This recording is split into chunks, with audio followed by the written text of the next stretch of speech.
Kemudian ada guru yang menuntun murid sesuai kodratnya. Ini berarti penekanannya kepada guru. Guru kalau diumpamakan sama seperti petani. Kalau petani itu dia akan tahu kapan harus ngerapuk, kapan harus nyemprot, kapan harus ngisi padi ini. Nah, itu harus tahu. Kita sebagai guru juga harus seperti itu.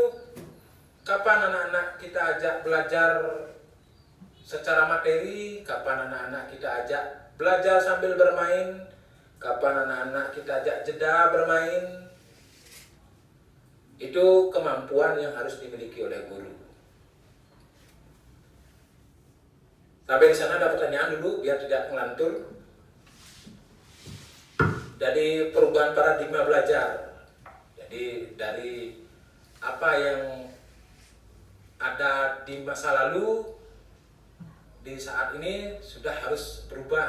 Jadi kita juga dituntut terus berubah mengikuti zaman. Ya, mungkin zamannya Tiang sudah termasuk sudah zaman bukan zaman IT lagi, tapi sebagai seorang guru kita dituntut harus bisa. Apapun itu, karena di pandangan masyarakat seorang guru itu pasti dianggap bisa dalam hal apapun. Ya, tugas-tugas apapun, tugas kemasyarakatan ditunjuk pasti harus bisa. Nah, yo guru pasti bisa. Nah, seperti itu pandangan di masyarakat. Ada yang perlu dijelaskan lagi atau yang lanjut dulu? Yang lanjut, ya. Nah, selanjutnya perubahan paradigma belajar itu menciptakan lingkungan positif agar terbentuk suatu budaya positif, yaitu suatu proses perjalanan pendidikan yang harus kita jalani. Karena ini merupakan tanggung jawab kita sebagai seorang pendidik, sebagai seorang pemimpin pembelajaran. Suatu lingkungan yang aman dan nyaman akan memberikan murid kesempatan dan kebebasan untuk berproses, belajar, membuat kesalahan, belajar lagi, sehingga mampu menerima dan menyerap suatu pembelajaran. Jadi dalam budaya positif itu, budaya baik itu kita bangun bersama dengan murid. Berbeda dengan saat-saat yang lalu bahwa tata tertib kelas itu ditentukan oleh guru kelasnya. Tata tertib sekolah ditentukan oleh kepala sekolah bersama dewan guru. Nah, saat ini paradigma itu harus kita ubah. Bahwa budaya positif itu harus dibangun berdasarkan persamaan persepsi dengan murid-murid kita. Apa yang kita anggap baik bersama. Sehingga nantinya kalau itu sudah kita sepakati bersama, maka murid-murid akan merasa bahwa itu merupakan hal yang kita tentukan sendiri. Jadi ketika mereka melanggar itu, mereka akan merasa bahwa mereka melanggar apa yang sudah mereka ucapkan. Nah, itu perubahan paradigmanya. Kalau dulu tata tertib kelas itu ditentukan oleh wali kelasnya, apa yang dia inginkan, seperti apa dia mengharapkan kelasnya. Tapi sekarang paradigmanya apa yang bagus yang harus kita bangun di kelas. Ini ditentukan bersama dengan murid-murid dengan wali kelasnya. Dan itu bisa direvisi setiap saat jika diperlukan. Nah, kalau dulu tata tertib itu berlaku 1 tahun pelajaran. Kalau sekarang untuk membangun lingkungan budaya positif itu dapat direvisi setiap saat. Kapanpun anak-anak menginginkan ada hal yang harus ditambahkan, itu bisa ditambahkan. Jadi hal baik apapun yang kita putuskan itu akan berubah menjadi keyakinan kelas. Jadi apa yang baik yang mereka yakini, apa yang baik yang mereka harus lakukan itu dilakukan bersama. Suatu lingkungan yang aman dan nyaman memberikan murid kesempatan dan kebebasan untuk berproses belajar membuat kesalahan. Nah, ini membuat kesalahan try and error, ya ya bisa dilakukan seperti itu. Jadi ketika anak sudah bisa mengatakan dirinya salah, maka mereka akan belajar mencari solusinya. Jadi kita sebagai guru hanya mendampingi mereka untuk menemukan solusinya, tidak memberikan solusi. Jadi anak-anak kalau sudah merasa dirinya melanggar keyakinan dirinya sendiri, mereka akan berusaha untuk menyelesaikan permasalahannya sendiri. Yang lanjut, jadi kebanyakan orang akan menghubungkan kata disiplin dengan tata tertib, teratur, dan kepatuhan pada peraturan. Jadi selama ini kita menganggap bahwa kalau orang yang disiplin atau murid yang disiplin itu adalah murid yang selalu memenuhi tata tertib, hidupnya teratur, dan patuh pada peraturan. Disiplin juga dihubungkan dengan hukuman, padahal itu sungguh berbeda. Jadi kalau sudah tidak disiplin itu harus dihukum. Nah itu paradigma yang dulu. Kalau sekarang hukuman hanya salah satu alternatif terakhir. Itu paradigma pembelajaran kita sekarang. Dan bila perlu tidak digunakan sama sekali. Selanjutnya dalam budaya kita makna disiplin dimaknai menjadi sesuatu yang dilakukan seseorang pada orang lain untuk mendapatkan kepatuhan. Padahal seseorang yang memiliki disiplin diri berarti mereka bisa bertanggung jawab terhadap apa yang dilakukannya karena mendasarkan tindakan mereka pada nilai-nilai kebajikan universal atau norma yang dianggap positif. Untuk menciptakan disiplin positif tentunya bukan lagi menggunakan hukuman, melainkan dengan pembiasaan-pembiasaan positif yang murid diyakini tentang nilai kebajikan. Jika kita sudah menetapkan nilai kebajikan pada suatu kelas, maka murid-murid dan guru sudah meyakini itu bahwa perbuatan itu baik, maka kita tidak perlu lagi menggunakan hukuman. Kita dengan murid-murid akan mencari solusi dari apa yang mereka lakukan. Nanti bagaimana hubungan hukuman itu akan disampaikan oleh pemateri berikutnya. Ini kita sampaikan secara umum saja. Selanjutnya, disiplin diartikan sebagai bentuk kontrol diri, yaitu belajar untuk kontrol diri agar dapat mencapai satu tujuan mulia. Tujuan mulia dari penerapan disiplin positif adalah agar terbentuk murid-murid yang berkarakter, berdisiplin, santun, jujur, peduli, bertanggung jawab, dan merupakan pembelajar sepanjang hayat sesuai dengan standar kompetensi lulusan yang diharapkan.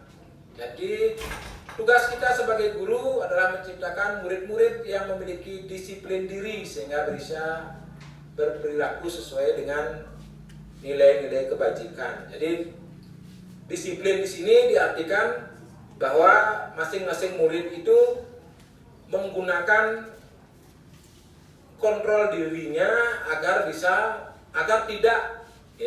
tidak melakukan hal-hal yang di luar keyakinan kelasnya. Jadi mereka sudah meyakini betul bahwa umpamanya ketika mau sekolah, terlambat ke sekolah itu merupakan hal yang tidak baik. Jadi kalau mereka sudah meyakini itu tidak baik, maka mereka akan berusaha untuk tidak melakukan atau tidak terlambat datang ke sekolah. Jadi itu kontrol diri mereka. Mereka sudah sadar bahwa perilaku datang terlambat itu sudah bertentangan dengan hati nuraninya mereka. Nah itu perubahan paradigma budaya positifnya. Jadi mereka yang sadar sendiri, kita tidak membatasi mereka atau murid-murid kita. Selanjutnya motivasi perilaku manusia. Jadi Diana Gosen dalam bukunya Restructuring School Discipline menyatakan ada 3 motivasi perilaku manusia. Yang pertama ada motivasi eksternal, jadi untuk menghindari ketidaknyamanan atau hukuman, apa yang akan terjadi apabila saya tidak melakukannya. Kemudian yang kedua, motivasi eksternal juga untuk mendapatkan imbalan dari orang lain atau institusi. Apa yang akan saya dapatkan apabila saya melakukannya. Jadi yang pertama ini, ketika anak-anak sudah merasa jika mereka melakukan sesuatu, maka hukuman apa yang akan mereka dapat. Jadi ketika dia mengganggu temannya sampai nangis, maka hukumannya apa? Itu sudah pasti. Ketika mereka mendapatkan sesuatu atau melakukan perbuatan yang baik atau mendapatkan prestasi, apa yang akan mereka dapatkan? Jadi itu tujuan mereka melakukan hal baik itu. Kemudian yang ketiga ada motivasi internal atau tujuan disiplin positif untuk menghargai diri diri sendiri. Ya, saya akan menjadi orang yang seperti apa bila saya melakukannya. Jadi mereka akan bisa menghargai dirinya, ingin mencontoh siapa. Umpamanya mereka ingin melihat, umpamanya contohnya Bapak Presiden Jokowi, beliau selalu berbuat baik, maka saya ingin menjadi seperti itu. Mereka melihat ada seorang pilot, itu umpamanya mereka akan ingin menjadi seperti itu. Apa yang harus saya lakukan? Nah, itu motivasi perilakunya. Jadi tugas kita adalah menciptakan murid-murid yang memiliki motivasi internal dalam dirinya, sehingga mereka itu ingin berbuat baik. Memang mereka tahu bahwa dengan berbuat itu mereka sudah menghargai dirinya untuk mencapai apa yang mereka cita-citakan. Murid akan berperilaku sesuai dengan nilai-nilai kebajikan karena keinginannya sendiri.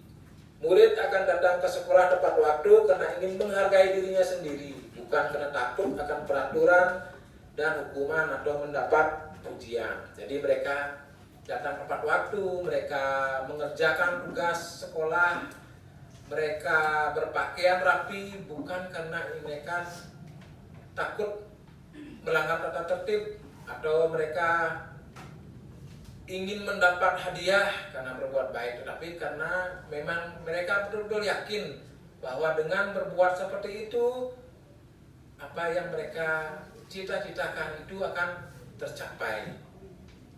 Nah, itu motivasi perilaku manusia. Jadi ini tugas kita untuk menyadarkan atau memberikan pembiasaan sehingga anak-anak kan terbiasa berbudaya positif. Caranya dengan memberi mereka contoh, ya. Kita yang berbudaya positif dulu, baru akan dicontoh oleh siswa kita atau murid kita. Kemudian bagaimana jika murid datang ke sekolah tidak tepat waktu? Nah, apakah itu termasuk hukuman, restitusi, atau konsekuensi? Nah, untuk membahas ini akan dilanjutkan oleh pemateri berikutnya, yaitu Ibu Nopita. Waktu yang serahkan kepada Nopita untuk memberikan paparan apa itu kelanjutan dari hukuman, restitusi, atau konsekuensi. Waktu dia persilakan.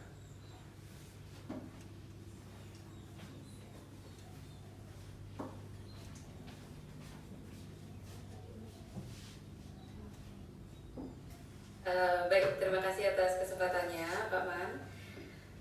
Untuk selanjutnya, saya selaku pemateri 2 akan menjelaskan mengenai hukuman, restitusi, dan konsekuensi. Mungkin Bapak Ibu sebelumnya ada yang belum kenal dengan saya. Perkenalan diri dulu ya. Saya Niwaya Novita Yanti, bisa dipanggil Bu Novi. Saya bertugas di SD Negeri 2 Belalang. Nah, di sini sebelum kita lanjut, saya mau bertanya dulu. Apakah Bapak Ibu pernah mendengar hukuman, restitusi, atau konsekuensi? Hukuman saja. Konsekuensi? Pernah. Pernah. Restitusi? Belum. Belum pernah. Jadi, apa yang Bapak Ibu ketahui tentang hukuman, konsekuensi, dan restitusi? Siapa yang mau mencurahkan pendapatnya? Ada? Oke, Bu Sri. Silakan Bu Sri.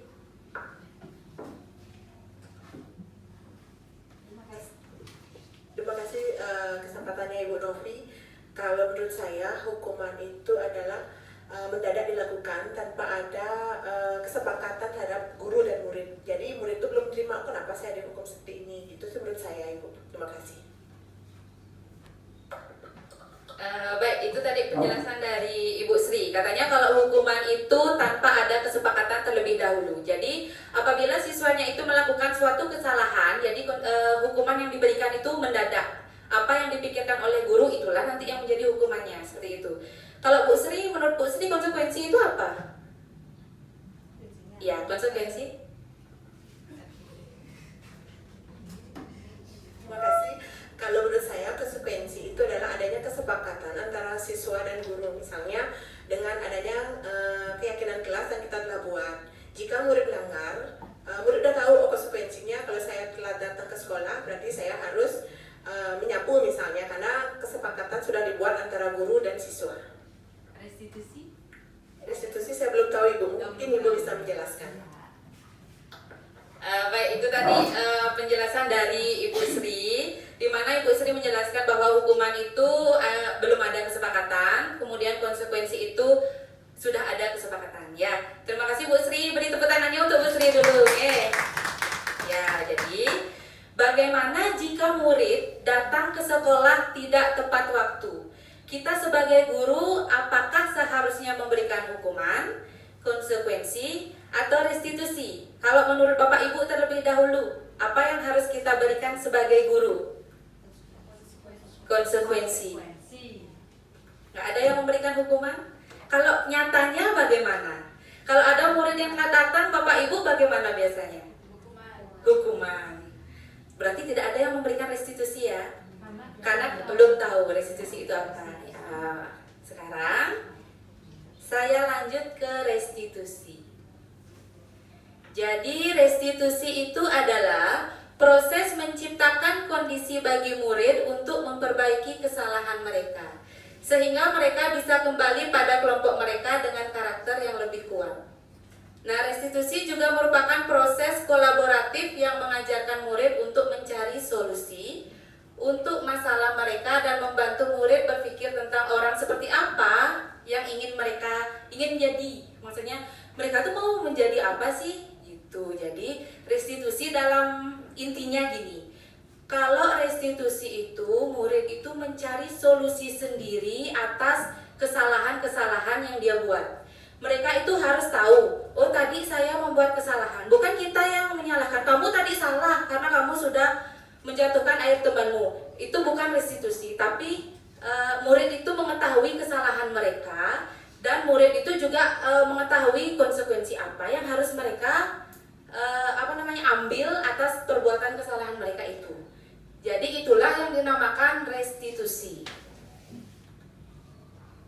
Jadi untuk restitusi ini karakter murid itu menjadi lebih kuat. Mengapa? Karena murid itu sadar akan kesalahan dan solusi yang harus dia ambil. Seperti itu untuk restitusi. Nah, sekarang ada perbedaan antara hukuman, konsekuensi, dan restitusi. Jadi kalau hukuman itu sesuatu yang menyakitkan bagi murid. Bisa saja kalau murid itu dihukum misalnya di depan teman-teman. Jadi mereka itu kadang mentalnya yang jadi bermasalah atau nangis jadinya. Kemudian kalau konsekuensi itu sesuatu yang harus terjadi. Maksudnya apa? Sesuatu yang harus terjadi itu apabila murid itu sudah melakukan suatu kesalahan, dia harus menerima konsekuensi yang harus dia dapatkan. Ya. Kemudian kalau restitusi itu merupakan pilihan. Pilihannya siapa? Pilihan dari murid itu sendiri. kamu sudah berbuat salah, jadi saya harus seperti ini, misalnya meminta maaf dulu. Kemudian kalau mencoret buku teman, apa yang seharusnya dia lakukan, jadi dialah yang menyadarkan dirinya sendiri apa yang harus saya lakukan. Itu restitusi. Kemudian kalau hukuman itu yang kedua, ciri-cirinya tidak nyaman untuk murid. Pasti ya Bapak Ibu ya, kalau murid itu dihukum pasti mereka sebenarnya tidak nyaman. Apalagi di depan teman-temannya. Kemudian akan berdampak untuk jangka waktu yang cukup panjang. Kemudian kalau konsekuensi itu juga menyebabkan ketidaknyamanan bagi murid dan akan berdampak jangka waktu pendek. Kalau restitusi, nah di sini menguatkan murid, itu menguatkan karakternya, maksudnya di sini karakter murid. Dan ini karakter ini terbentuk dalam jangka waktu yang panjang nantinya, terus-terusan ke depannya. Kemudian kalau hukuman, nah biasanya di hukuman ini korbanlah yang akan mendapatkan keadilan. Pelakunya tuh tidak, biasanya kan seperti itu ya Bapak Ibu ya. Kalau hukuman, jadi satu orang aja, siapa misalnya 2 orang yang bermasalah, pasti korbannya aja yang adil. Yang jadi pelakunya akan dicemooh lah, diejek gitu, jadi menimbulkan traumatik biasanya. Kemudian kalau di konsekuensi, korbannya yang biasanya diabaikan. Kemudian kalau restitusi, korban mendapatkan ganti. Ganti di sini dalam hal apa? Misalnya menjatuhkan botol minum. Jadi bisa saja murid yang melakukan hal tersebut itu akan mengganti botol minumnya, seperti itu. Itulah tadi perbedaan hukuman, konsekuensi, dan restitusi. Jadi intinya hukuman itu bersifat negatif, kemudian konsekuensi itu bersifat netral. Netral dalam hal ini bisa saja anak itu kalau dikasih konsekuensi bisa saja berpengaruh positif ke dirinya, bisa juga berpengaruh negatif, tergantung anak sendiri menerimanya seperti apa. Kalau restitusi pasti bersifat positif. Karena apa? Karena itu adalah kesadaran dari muridnya masing-masing. Nah, di sini juga masih terkait dengan ciri-ciri perbedaan hukuman, konsekuensi, dan restitusi. Biasanya kalau hukuman itu, saya tidak menjelaskan semuanya ya, beberapa. Biasanya kalau hukuman itu kan dibuat oleh siapa ya? Guru. Kalau konsekuensi itu dibuat oleh siapa? Guru dan siswa. Ya, guru dan siswa, bagus. Kalau restitusi itu dibuat oleh siapa? Siswa. Ya, jadi restitusi itu biasanya siswalah yang akan membuat apanya? Membuat solusinya, kemudian menyadarkan kesalahan-kesalahannya, seperti itu. Nah, di sini mari kita bersama-sama, apakah nanti pernyataan ini merupakan hukuman atau konsekuensi? Ya, jadi bersama-sama menjawab ya. Untuk yang pernyataan pertama, mencatat 100 kali di dalam buku kalimat dengan kalimat saya tidak akan terlambat lagi karena terlambat ke sekolah. Kalau ada seperti itu, misalnya murid itu datang terlambat ke sekolah, Bapak Ibu memberikan arahan atau suruhan, menyuruh anak itu membuat kalimat saya tidak akan terlambat datang ke sekolah lagi dalam buku tulisnya. Itu termasuk hukuman atau konsekuensi? Hukuman. Hukuman. Oke, kita cek. Oke, betul ya Bu Nila ya. Oke, yang kedua. Lari mengelilingi lapangan basket 2 kali karena terlambat hadir ke sekolah. Hukuman. Baik, kita cek. Ya, betul. Yang ketiga, murid diminta untuk push up 15 kali. Nah, itu termasuk apa ya? Hukuman. Dan ngintip tadi ya. Lanjut. Menggantikan kertas tugas teman yang telah dicoret-coret. Itu termasuk hukuman atau konsekuensi? Konsekuensi. Ya, lanjut. Membersihkan tumpahan air di meja tulis karena tersenggol pada saat belajar. Itu termasuk hukuman atau konsekuensi?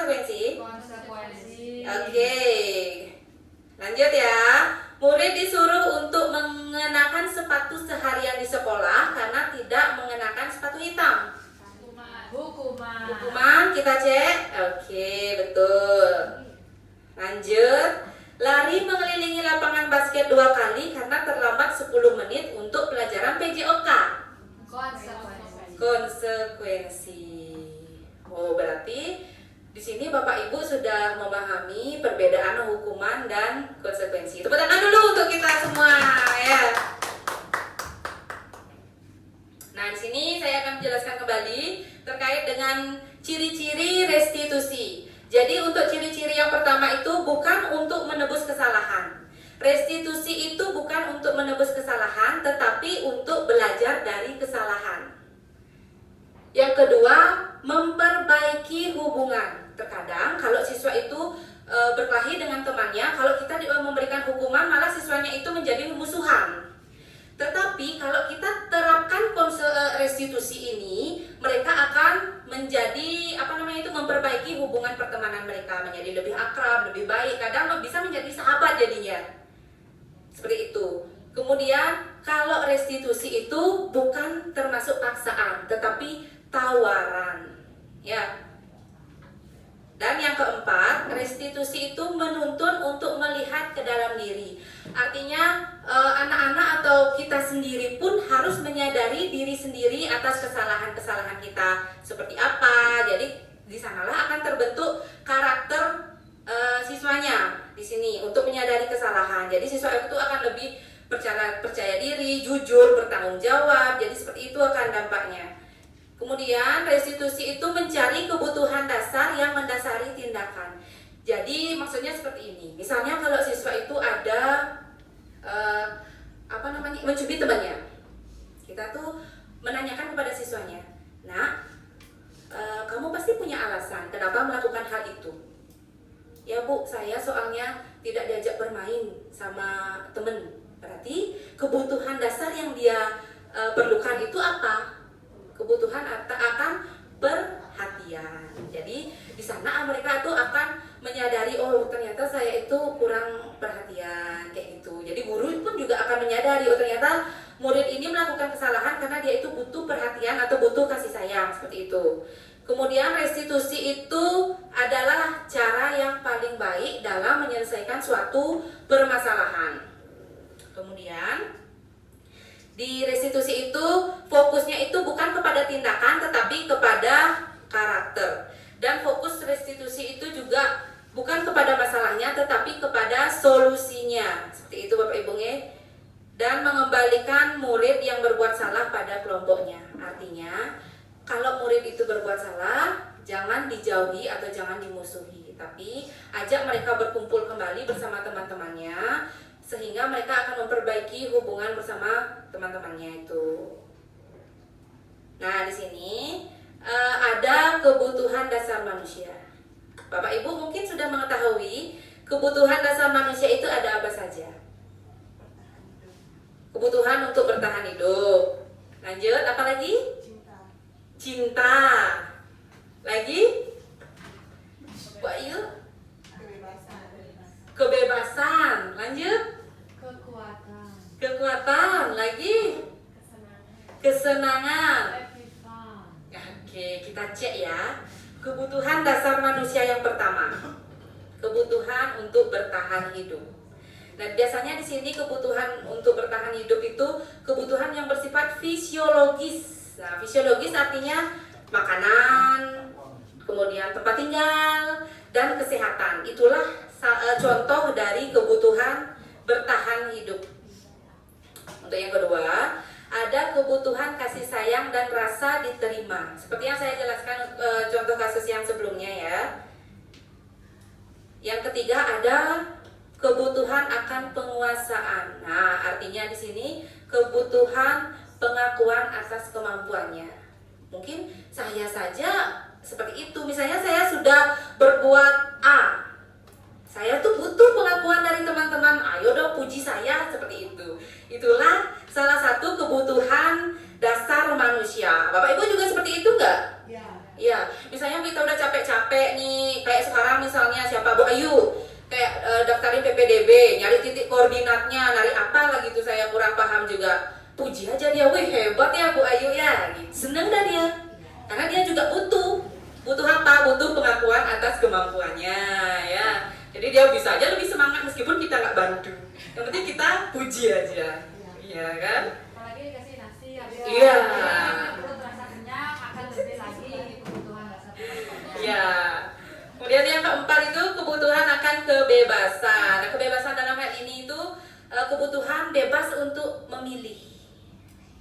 Memilih ya. Jangan dipaksa, apalagi cinta ya. Nggak boleh memaksakan cinta. Berdasarkan pengalaman itu mungkin. Oh iya, pengalaman. Cinta di tahun itu berbeda. Oke, untuk yang terakhir itu ada kebutuhan akan kesenangan. Nah, di sini kebutuhan untuk merasa senang. Tahu nggak senang? Senang karena bisa berkumpul dengan guru-guru hebat. Ya, oke, itu bahasanya sekarang. Saya juga baru tahu dari Pak Man ya. Terima kasih Bu Guru hebat. Iya. Makasih Bu Guru hebat. Makasih Bu Guru hebat. Nah, di sini ada kasus tentang kebutuhan dasar manusia. Saya bacakan.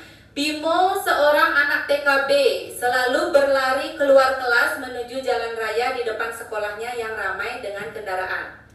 Tingkahnya membuat guru Bu Ani bingung dan seringkali lari mengejarnya. Ada beberapa kemungkinan jawaban yang diberikan Bimo. Kemungkinan yang pertama, aku senang main kejar-kejaran dengan ibu guru, seru. Nah, di sini menurut Bapak Ibu, Bimo itu kebutuhan dasarnya apa? Kesenangan. Kesenangan. Oke, untuk yang kedua, kemungkinan yang kedua, aku bosan belajar mewarnai terus di dalam kelas, Bu. Itu apa? Kebebasan. Kebebasan. Bagus. Kita cek apakah benar? Ya. Iya, benar ya. Jadi yang pertama itu kesenangan dan yang kedua itu kebebasan. Woi, mantap nih. Berarti Bapak Ibu sudah memahami terkait dengan kebutuhan dasar manusia. Nah, selanjutnya ada 5 posisi kontrol guru. Ada yang tahu 5 posisi kontrol guru itu apa saja?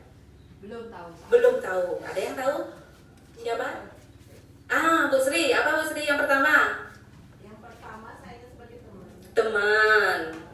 Terus sebagai manajemen.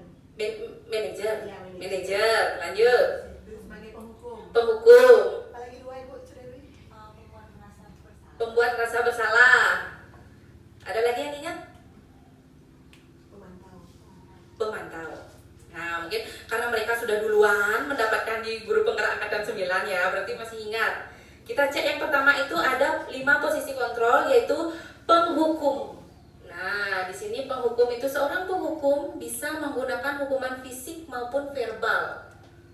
Kemudian yang kedua itu pembuat rasa bersalah.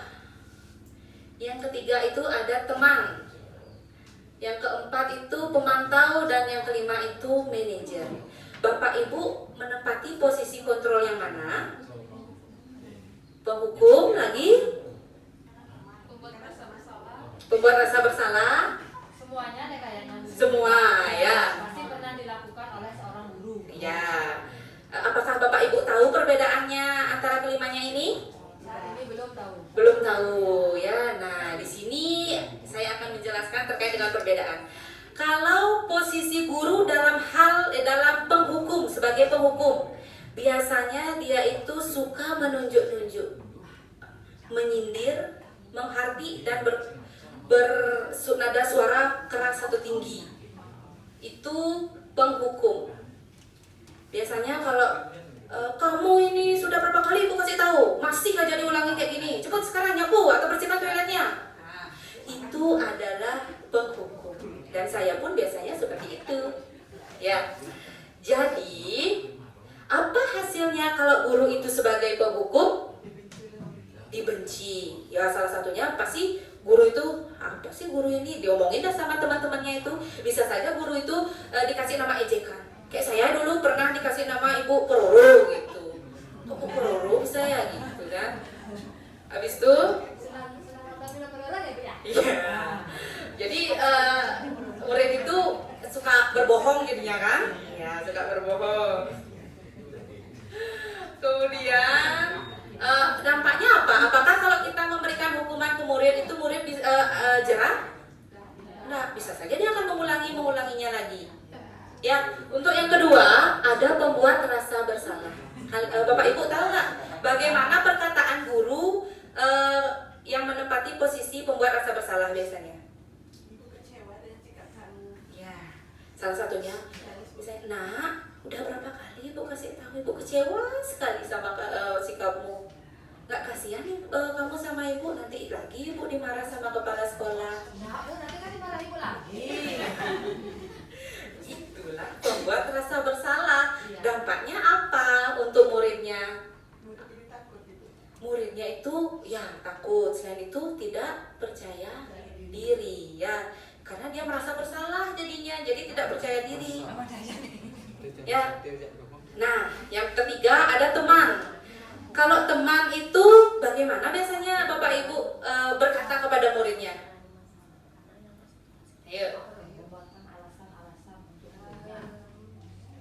contohnya ya, kemarin ibu udah kasih kamu permen, sekarang bantuin ibu yuk, gini nyapu dulu yuk.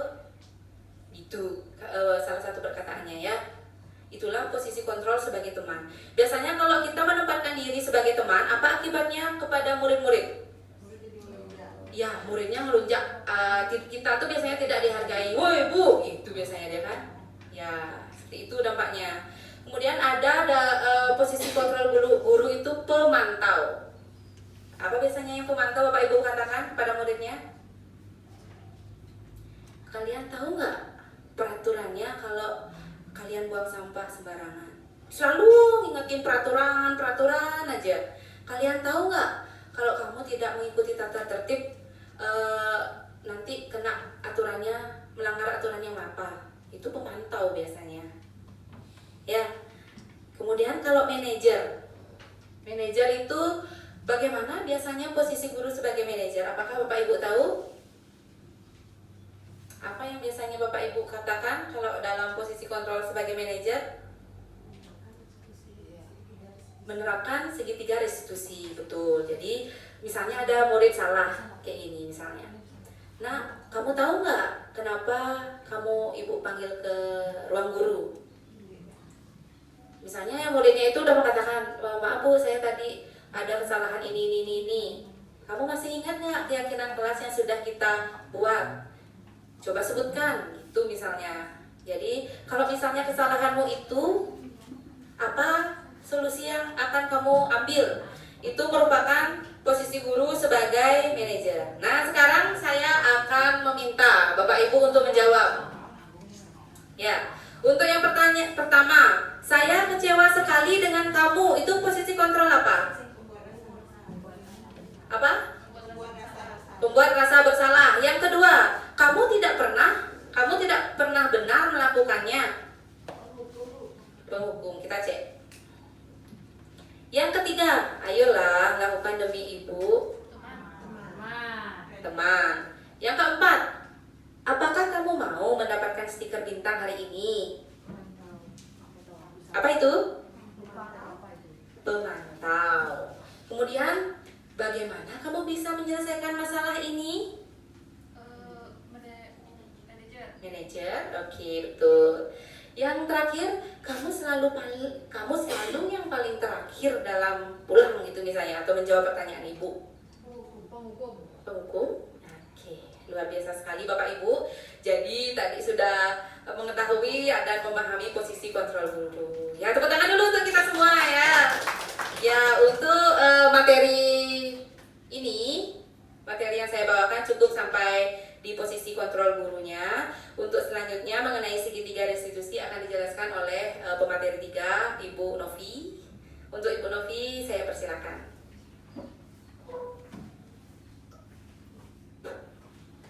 Terima kasih Ibu Novita.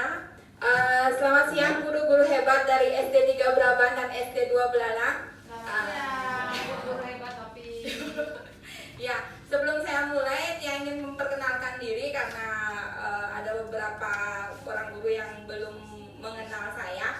Kata pepatah kan, tidak kenal maka tak sayang. Iya.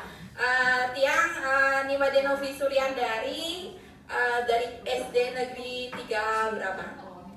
Salam kenal untuk SD 2 Belalang. Nah, untuk selanjutnya dalam rangka restitusi itu ada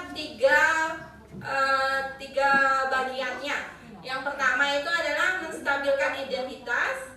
Yang kedua, validasi tindakan bersalah.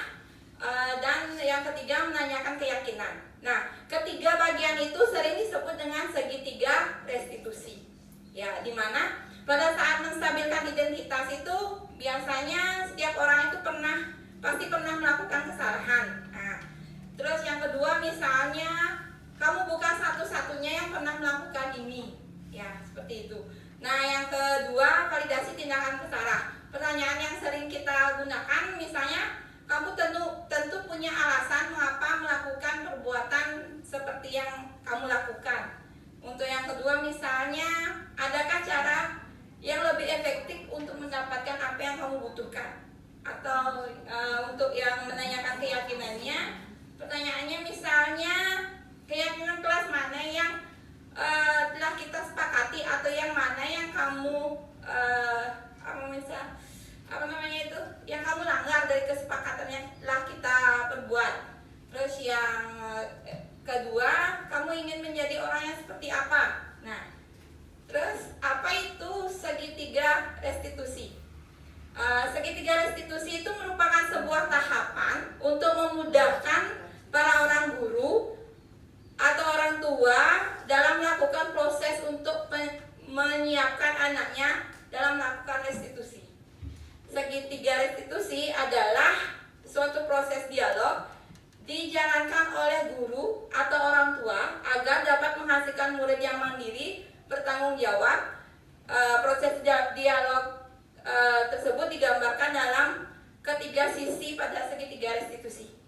Sebelum saya lanjutkan, kita explain dulu sebentar ya. Maaf sebentar. Kita explain dengan tepuk. Kalau tepuk 1 kita tepuk di tengah, tepuk 2 kanan kiri, tepuk 3 kanan kiri tengah, tepuk 4 kanan kiri tepuk 5 kanan kiri. Ya. Ibu-ibu yang lainnya, yuk kita mulai ya. Tepuk 1, tepuk 1, tepuk 3, tepuk 3, tepuk 5. Iya. Nah, cukup dulu ya sedikitnya ya. Yang lanjutkan lagi. Nah, untuk langkah yang pertama itu menstabilkan identitas. Untuk membuat anak merasa gagal atau merasa bersalah karena perbuatan yang telah dia lakukan, biasanya guru itu berkata seperti ini. Berbuat salah itu hal yang manusiawi. Tidak ada manusia yang sempurna. Bapak Ibu juga pernah berbuat salah. Kita pasti bisa menyelesaikan permasalahan ini. Terus Bapak Ibu tidak tertarik untuk mencari tahu siapa yang benar, siapa yang salah. Bapak Ibu hanya tertarik untuk menyelesaikan sebuah masalah. Kalau kamu menyalahkan diri sendiri terus-menerus, apakah kamu bersikap baik pada dirimu sendiri? Nah, itu perkataan yang biasanya kita gunakan pada saat langkah yang pertama, yaitu menstabilkan identitas. Untuk langkah yang kedua, validasi tindakan bersalah. Di sini kita membantu murid untuk mengenali kebutuhan dasar yang ingin dipenuhi ketika melakukan kesalahan itu. Pada dasarnya, setiap tindakan manusia tujuannya adalah memenuhi kebutuhan dasar. Apakah itu penugasan, kebebasan, kasih sayang, dan rasa diterima, kesenangan atau bertahan hidup. Pertanyaan yang biasanya kita gunakan dalam validasi tindakan bersalah itu, misalnya, kamu bisa saja melakukan hal yang lebih buruk, tapi kamu tidak akan melakukannya. Kemudian pertanyaan kedua misalnya, kamu pasti punya alasan mengapa melakukan hal tersebut. Terus yang ketiga, apa yang penting bagi kamu? Yang keempat, kamu boleh tetap berusaha menjaga sikap itu, tapi tambahkan sikap yang lain yang baru. Terus yang selanjutnya, maukah kamu belajar cara lain untuk mendapatkan yang kamu butuhkan tanpa harus memukul? Yang terakhir, apa kamu bisa melakukannya dengan lebih baik besok lagi? Nah, memvalidasi tindakan yang bersalah. Untuk langkah selanjutnya adalah menanyakan keyakinan. Anak melihat kesalahannya dihubungkan dengan norma sosial dan nilai-nilai yang mendasari manusia berinteraksi dengan orang lain. Nah, di sini biasanya kita menggunakan pertanyaan, yaitu misalnya apa nilai yang kita percaya dalam keyakinan kelas kita, atau kita sudah membuat nilai keyakinan, atau kita sudah membuat keyakinan kelas. Nilai yang mana yang kamu langgar atau yang kamu salahi aturannya pada nilai keyakinan tersebut. Terus yang kedua, nilai-nilai universal apa yang telah kita sepakati. Yang ketiga, kelas yang ideal itu seperti apa sih? Nah, terus selanjutnya, kamu ingin jadi anak yang seperti apa? Yang terakhir, apa yang kamu rasakan atau ketika kamu melakukan hal tersebut? Kamu menjadi orang yang seperti apa? Nah, dari ketiga tahapan-tahapan itu, mengapa kita menggunakan keyakinan atau keyakinan kelas? Nah, di sini sebelum kita menjawab mengapa keyakinan kelas itu atau mengapa peraturan kelas saja. Nah, saya punya dua pertanyaan. Yang pertama, mengapa kita memiliki peraturan tentang penggunaan helm saat mengendarai kendaraan roda 2 atau sepeda motor? Nah, kira-kira jawabannya itu apa? Untuk apa kita memiliki peraturan tentang penggunaan helm pada saat mengendarai kendaraan roda 2 atau sepeda motor? Untuk safety atau keselamatan. Iya, untuk keselamatan. Yang kedua, mengapa kita memiliki peraturan tentang menggunakan masker dan mencuci tangan setiap saat? Kebersihan bisa. Ada jawaban yang lain? Kesehatan. Nah, selain kesehatan, mungkin di situ juga untuk keselamatan kita. Apalagi pada waktu musim COVID, selain kebersihan, itu juga untuk keselamatan kita supaya tidak terjangkit virus. Ya, kita lihat cek jawabannya.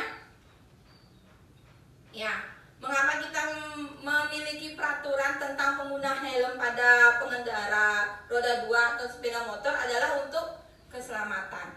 Untuk yang kedua, ya benar, untuk kesehatan dan juga keselamatan.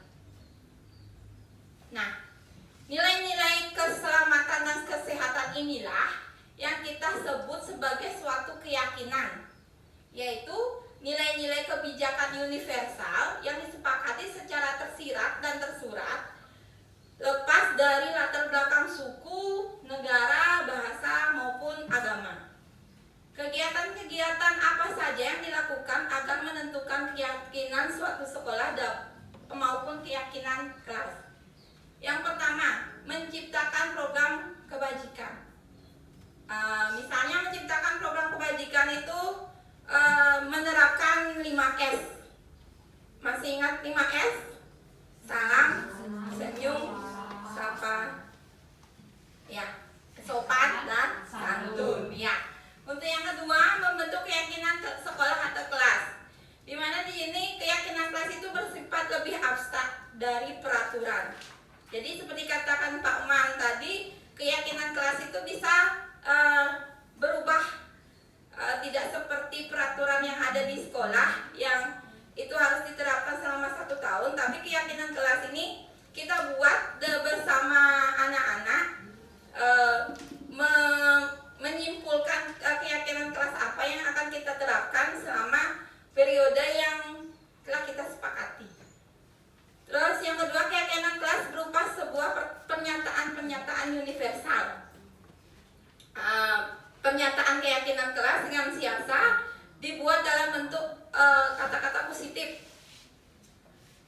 Kemudian keyakinan kelas hendaknya tidak terlalu banyak sehingga mudah diingat dan dipahami oleh warga yang ada di kelas. Keyakinan kelas sebaiknya sesuatu yang dapat diterapkan di lingkungan tersebut. Dan yang terakhir adalah semua warga kelas hendaknya ikut berkontribusi dalam pembuatan keyakinan kelas lewat kegiatan curah pendapat. Nah, biasanya seperti keyakinan kelas yang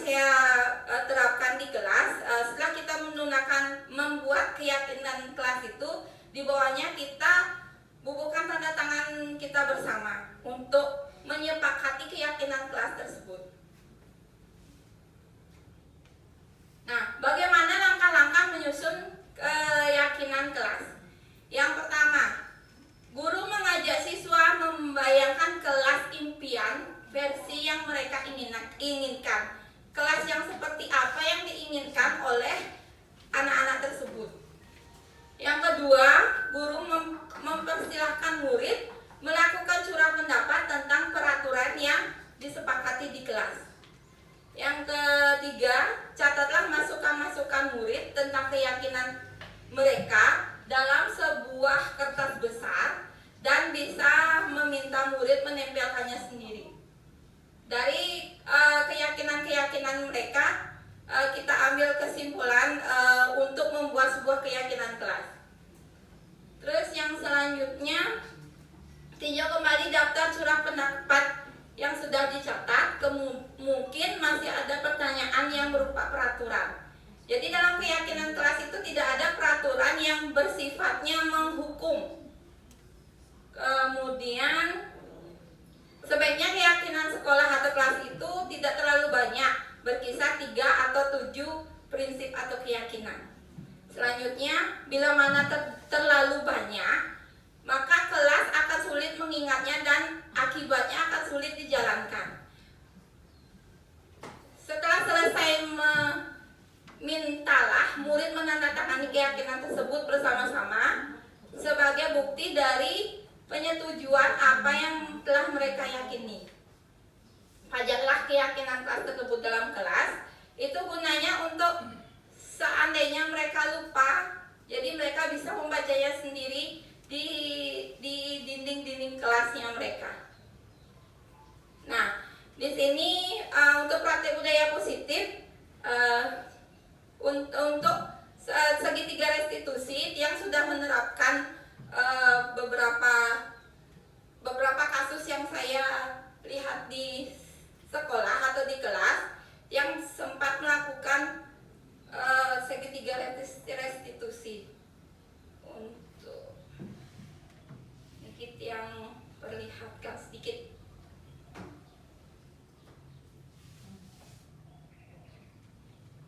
Ini praktik baik yang lakukan di kelas dengan kasus-kasus yang pernah saya alami di dalam kelas. Untuk kasus yang pertama, salah satu siswa saya yang bernama Lia, dia merasa kesal karena terus diejek oleh temannya yang bernama Ayu. Karena saking kesalnya, si Lia itu memukul si Ayu sampai akhirnya dia menangis. Nah, dalam hal ini bisa mendengar?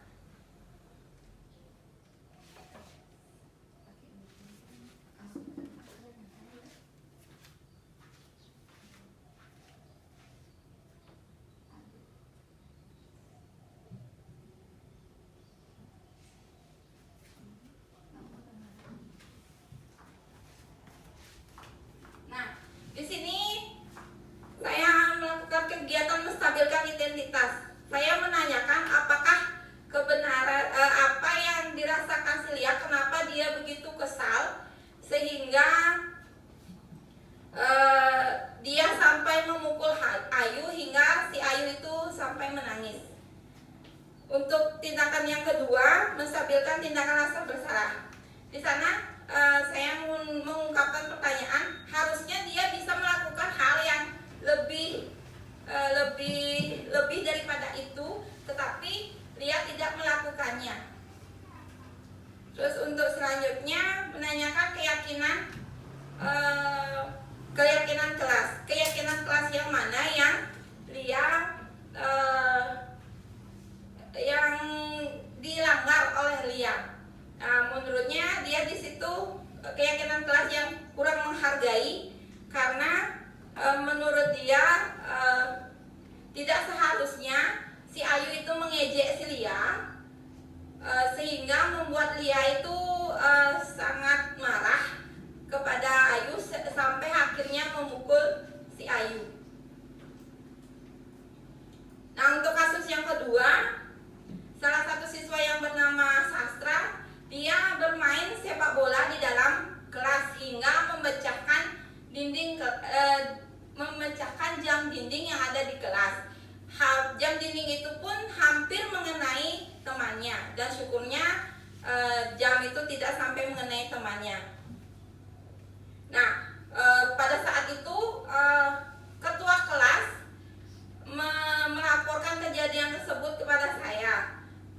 Tiang memanggil Sastra untuk menanyakan kebenaran dari peristiwa tersebut. Apakah benar apa yang dibicarakan oleh teman-temannya kalau dia itu bermain di dalam kelas.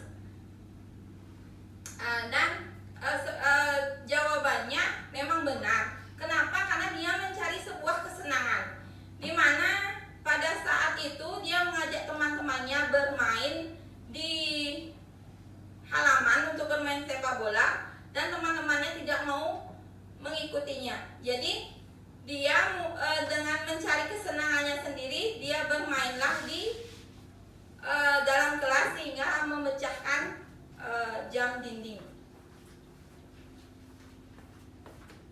Nah, di sana saya menanyakan untuk memvalidasi tindakan bersalah. Di sana saya menanyakan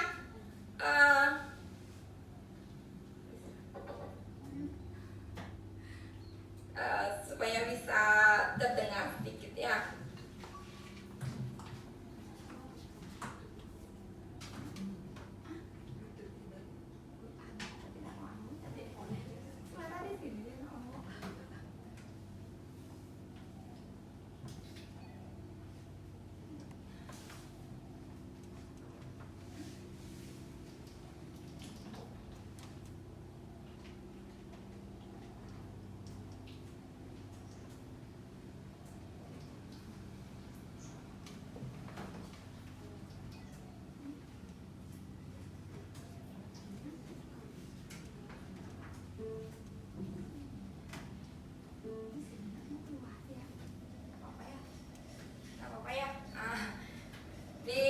Untuk memvalidasi tindakan bersalah, saya menanyakan apakah tindakannya itu benar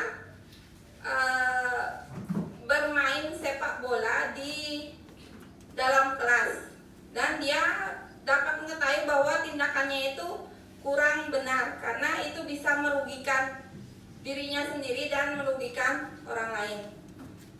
Kemudian dalam tahapnya menanyakan keyakinan kelas, di sana dia mengetahui sendiri keyakinan kelas mana yang dia langgar, yaitu keyakinan peduli terhadap sesama dan tidak menjaga fasilitas yang ada di dalam kelas. Nah, itu tindakan restitusi yang pernah saya lakukan di dalam kelas untuk 2 kasus yang saya temukan di dalam kelas.